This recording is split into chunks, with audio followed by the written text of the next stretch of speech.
যারা সব সময় আস্তাগফিরুল্লাহ পড়ে তাদের রিজিকের কোনো টেনশন হয় না, রিজিক নিয়ে তাদের আর কোনো চিন্তা থাকে না। আল্লাহর নবী নূহ আলাইহিস সালাম যিনি ওনার জাতিগোষ্ঠীকে বলেছিলেন ফাকুল তুস্তাগফিরু রাব্বাকুম ইন্নাহু কানা গাফফারা, তোমরা বেশি বেশি ইস্তিগফার পড়ো, তিনি ক্ষমাশীল।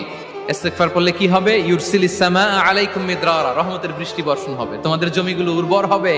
ওয়া ইউমদিদুকুম বিআমওয়ালি ওয়া বানিন, আল্লাহ তাআলা তোমাদেরকে সম্পদে বারাকা দিবেন, সন্তানে বারাকা দিবেন। ওয়া ইয়াজআল লাকুম জান্নাতিন ওয়া ইয়াজআল লাকুম আনহারা, তোমাদের ফসল ক্ষেতগুলো সবুজ শ্যামল হয়ে ভরপুর হবে, তোমাদের রিজিকে বারাকা নেমে